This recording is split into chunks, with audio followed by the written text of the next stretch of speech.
स्वागत है आपका हमारे YouTube चैनल समन्वित क्लासेस में। मैं आचार्य गायत्री शास्त्री आज आपके लिए संस्कृत सब्जेक्ट की दूसरी क्लास लेके आई हूँ, जिसका आज का हमारा टॉपिक है वर्णमाला।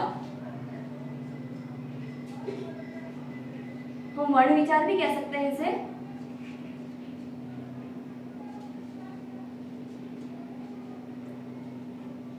आज हम यहाँ पर संस्कृत वर्णमाला की संक्षिप्त जानकारी प्राप्त करेंगे कि संस्कृत की वर्णमाला में कुल कितने स्वर व्यंजन वर्ण है, कितने अयोगवाह है, कितने हमारे दीर्घ स्वर हैं, कौन से स्पर्श व्यंजन है, कौन से हमारे उष्पीय व्यंजन है, तो उसके बारे में हम जानकारी प्राप्त करेंगे। लेकिन इससे पहले जो संस्कृत वर्णमाला का मूल आधार है वो हमारे पाणिनि जो आचार्य हैं उनके द्वारा ही ये वर्णमाला ली गई है, और इस वर्णमाला का जो मूल स्रोत है वो हमारे माहेश्वर सूत्र है। तो हमारे जो माहेश्वर सूत्र है इनको संस्कृत की वर्णमाला का मूल आधार कहा गया है। इन्हीं माहेश्वर सूत्रों में जो वर्णों का क्रम है उन वर्णों के क्रम के आधार पर संस्कृत की ये वर्णमाला लिखी गई है, इसकी रचना की गई है, और इसके व्याकरण के जो महान आचार्य है वर्णमाला के वो है हमारे पाणिनि, यानी कि जो पाणिनि महोदय है इनके द्वारा हमारी संस्कृत की वर्णमाला की रचना की गई है।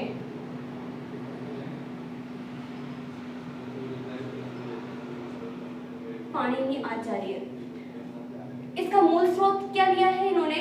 पाणिनि आचार्य के द्वारा क्या है हमारी वर्णमाला लिखी गई है। मूल स्रोत, ये मूल जो आधार है वो हमारे माहेश्वर सूत्र है।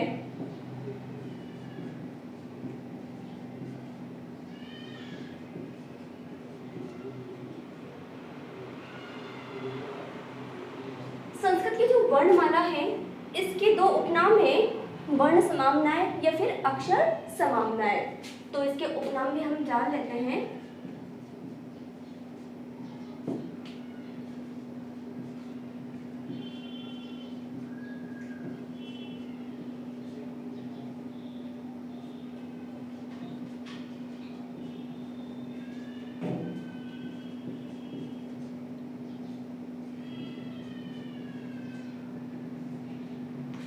वर्ण समाम्नाय या अक्षर समाम्नाय। अब यहाँ पर हम वर्णों के क्रम के बारे में, उनके कुल कितने भागों में उनको डिवाइड किया गया है, क्या प्रोसेस रहा उनको डिवाइडेशन करने का, इसके बारे में हम जानकारी प्राप्त करेंगे। तो ये जो हमारी संस्कृत की वर्णमाला है जो माहेश्वर सूत्रों से ली गई है, जिसका मूल स्रोत माहेश्वर सूत्र है, तो इस वर्णमाला में जो हमारे जो मूल वर्ण है, मूल वर्णों की जो संख्या है हमारी वो 42 है। इन 42 मूल वर्णों के अंतर्गत हमारे 9 तो स्वर वर्ण आते हैं, जिसमें 5 प्राथमिक स्वर और 4 संयुक्त स्वर सम्मिलित है, और प्लस इसमें हमारे पूरे 33 व्यंजन है। तो 33 व्यंजन के अंतर्गत हमारे स्पर्श व्यंजन, अंतस्थ व्यंजन और उष्मी व्यंजन वर्ण है। तो इस प्रकार से मूल वर्णों की संख्या संस्कृत वर्णमाला में 42 मानी गई है। लेकिन ये तो हमारे मूल वर्ण है, इसके अलावा हमारे पास संयुक्त वर्ण है, अयोगवाह है।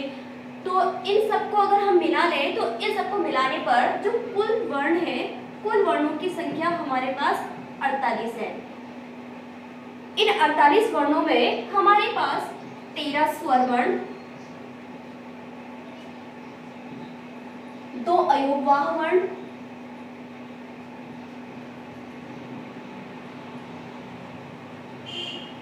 और 33 व्यंजन वर्ण है। बस स्वरों की संख्या में यहाँ पर चेंज हुआ है, बाकी जो व्यंजन वर्णों की संख्या हमारी सेम है। अब यहाँ पर हम इसका डिवाइडेशन करते हैं। तो सबसे पहले हम यहाँ पर लेते हैं कि इसमें स्वर कितने हैं। तो स्वरों की संख्या के बारे में जानेंगे हम यहाँ पर। स्वर वर्ण, स्वर वर्ण में जो मूल स्वर है, मूल स्वरों की यहाँ पर संख्या 33 है। सॉरी, मूल स्वरों की यहाँ पर संख्या 9 है। इन 9 स्वरों में प्राथमिक स्वर,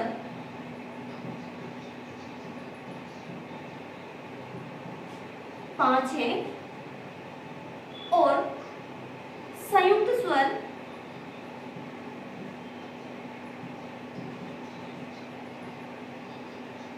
4 है। पांच जो प्राथमिक स्वर हैं हमारे पास, उन पांच प्राथमिक स्वरों में अ, ई, उ, री और रे, ये पांच हमारे पास प्राथमिक स्वर हैं। संयुक्त स्वर हमारे पास चार हैं और इन संयुक्त स्वरों के अंतर्गत ए, औ, ऐ, औ, ये चार स्वर आते हैं। दीर्घ स्वरों की अगर हम बात करते हैं यहाँ पर, इसके साथ ही हमारे पास दीर्घ स्वर भी है। यहाँ पर दीर्घ स्वरों की जो संख्या है वो चार है। इन दीर्घ स्वरों के अंतर्गत आ, बड़ी ई, बड़ा ऊ और बड़ा ऋषि, ये चारों आते हैं। अगर हम प्राथमिक, संयुक्त और दीर्घ इन तीनों स्वरों को अगर हम कैलकुलेट कर दें, अगर इन तीनों स्वरों को हम मिला लें, तो हमारे पास जो स्वरों की कुल संख्या होगी, वो स्वरों की कुल संख्या हमारे पास यहाँ पर होगी 13।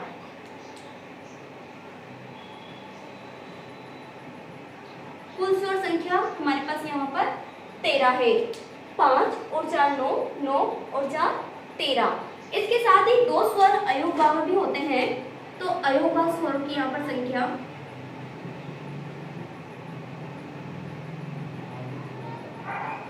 हमारे पास यहाँ पर अयोगभाव वर्ण है। अयोगभाव वर्णों की संख्या यहाँ पर दो मानी गई है, एक अनुस्वार और दूसरा विसर्ग।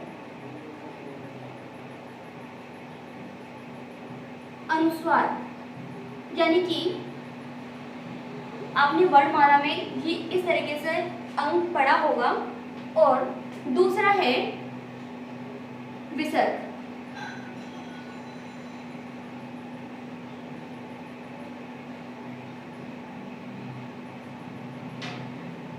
अगर हम कुल स्वरों की संख्या में अयोगभाव स्वरों की संख्या को अगर हम काउंट कर लेते हैं, मिला लेते हैं, तो इस प्रकार से हमारे पास स्वर कितने हो गए 15। लेकिन मूल स्वरों की संख्या यहाँ पर 9 ही है। अब चलते हैं व्यंजन वर्णों की तरफ। तो यहाँ पर व्यंजन वर्ण देखते हैं हम।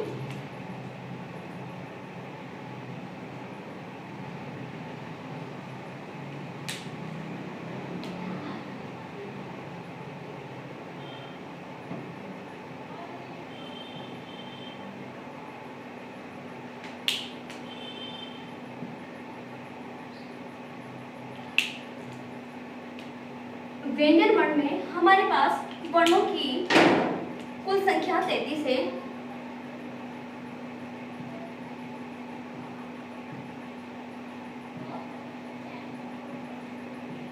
कुल व्यंजन वर्णों की संख्या 33 है, जिसमें स्पर्श व्यंजन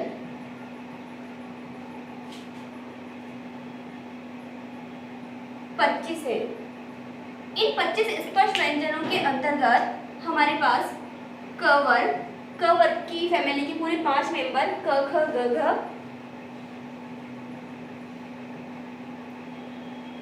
च वर्ग के अंतर्गत पूरे पांचों वर्ण आ जाएंगे। च में आने वाले च छ ज झ य।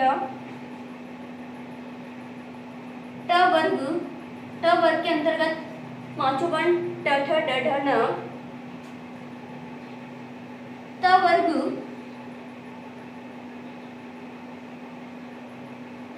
वर्ग के अंतर्गत आने वाले पांचों वर्ण ट थ द ध न।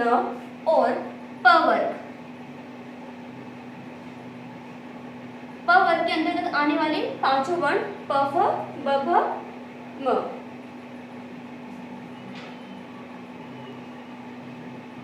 इस प्रकार से ये पांचों हमारे स्पर्श व्यंजन हैं, और इन स्पर्श व्यंजनों के वर्ग है। इन स्पर्श व्यंजनों के वर्गों में आने वाले कुल अक्षरों की संख्या, कुल वर्णों की संख्या 25 है। इसके बाद व्यंजन वर्णों में 4 अंतस्थ वर्ण होते हैं।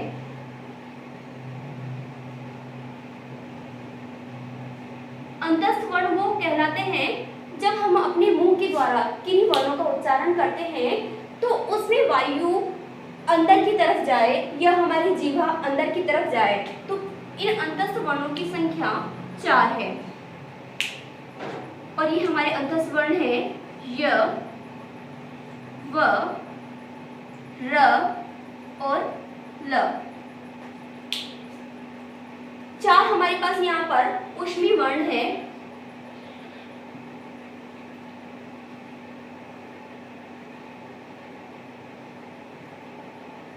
ऊष्मी वर्ण वो होते हैं जिसमें वर्णों का उच्चारण करते समय प्राणवायु अंदर से बाहर की तरफ निकले।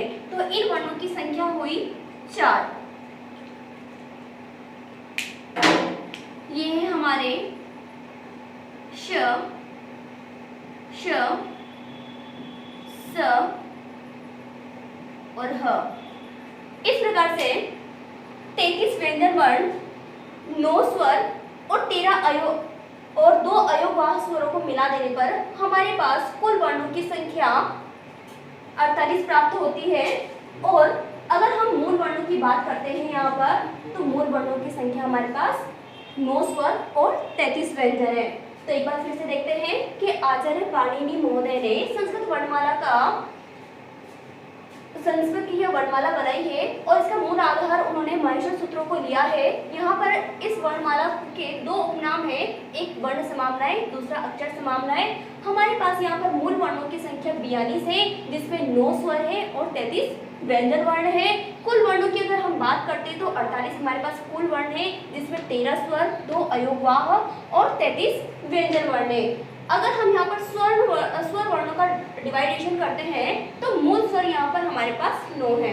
इन मूल स्वरों में प्राथमिक स्वरों की संख्या 5 है, अ, ई, उ, री और रे, यानी कि अक प्रत्याहार में आने वाले 5 स्वर हमारे पास प्राथमिक स्वर है। संयुक्त स्वर की बात करते हैं तो इसमें हमारे पास 4 संयुक्त स्वर है, ए, ओ, ऐ, औ। और ये जो संयुक्त स्वर है इनका उचित क्रम भी यही है, क्योंकि माहेश्वर सूत्रों में इनका क्रम यही दिया गया है और हम पहले ही प्राथमिकता माहेश्वर सूत्रों को देंगे। दीर्घ स्वर हमारे पास 4 है, आ, ई, उ और बड़ा री। कुल स्वरों की संख्या यहाँ पर हमारे पास 13 हो गई।